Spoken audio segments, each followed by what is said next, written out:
Hartlik goeiemôre liewe vriende in ons Here Jesus Christus. Welkom by ons oggendoordenkings van Uit die Woord Digitaal. In hierdie mooi oggend is dit my voorreg om saam met jou stil te word rondom die Here se woord. En kom ons gaan vanmôre saam lees 'n paar verse uit die Korintebrief. Dankie dat u vanmôre by ons inskakel. Ek is Dominee Adriaan Swart. Ons lees 1 Korintiërs hoofstuk 3, vers 9 tot 12. Want ons is medewerkers van God, die akker van God, die gebou van God is julle. Volgens die genade van God, wat in my gegee is, het ek soos 'n bekwame boumeester die fondament gelê, en 'n ander bou daarop. Maar elkeen moet oppas hoe hy daarop bou. Want niemand kan 'n ander fondament lê as wat daar gelê is nie. Dit is Jesus Christus. En as iemand op die fondament bou, goud, silwer, kosbare stene, hout, hooi, stoppels, elkeen se werk sal aan die lig kom, want die dag sal dit aanwys. Broeder en suster, kinders van die Here is deel van God se koninkryk en deel van God se medewerkers hier op aarde. Paulus skryf hierdie brief aan die gemeente van Korinte en hy lê baie sterk klem daarop dat ons wat kinders van die Here is, moet bou aan God se koninkryk. Inderdaad is ons medewerkers van God, sê vers 9. Ons is ook deel van die gebou van God. En volgens die genade wat God aan ons gee, moet ons bou op die ware fondament.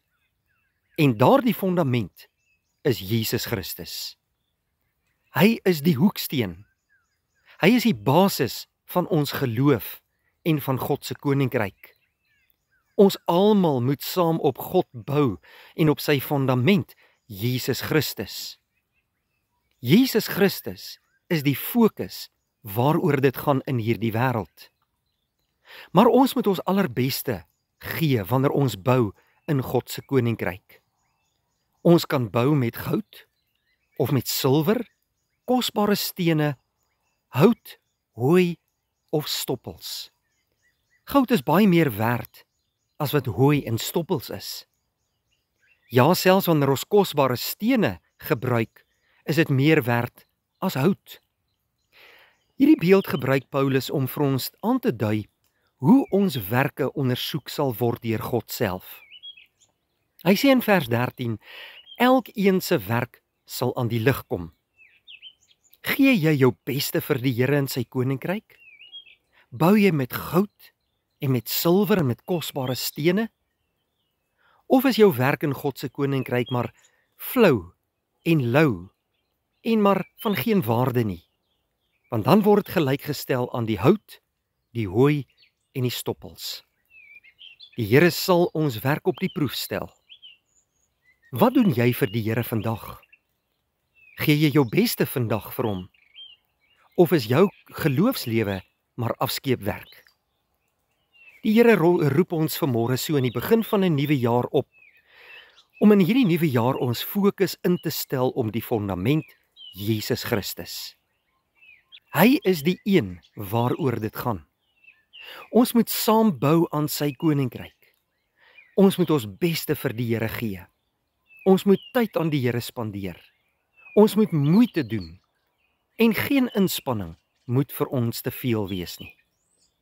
Ek nooi jou uit om saam met my hierdie jaar die oog op Jesus Christus gefestig te kan hou en jou beste vir die Here te gee.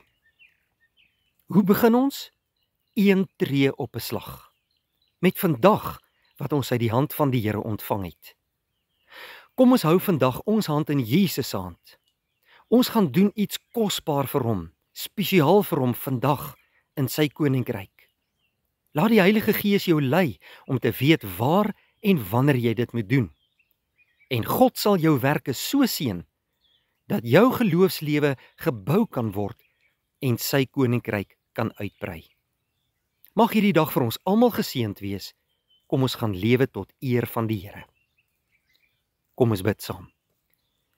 Vader, baie dankie dat ons vanmôre voor U kan buig, die lewende God, wat ons uit genade kom red het deur sy Seun. Dankie vir U liefde wat so groot is, dat U ons almal roep om U medewerkers te wees. Laat ons in U koninkryk ons allerbeste gee, Here. Dankie vir die Heilige Gees wat ons daartoe in staat stel. U gee ook hierdie mooi dag vir ons uit genade om 'n verskil te maak in hierdie wêreld. Open ons geloofsoë sodat ons sal weet waar en hoe ons dit moet doen, Here. En laat ons almal saamwerk as U kinders om U kerk en koninkryk te bou. Seën vir ons hierdie dag en vul ons met U vrede. In Jesus se naam bid ons dit. Amen. Baie dankie vriende, 'n geseënde dag vir u.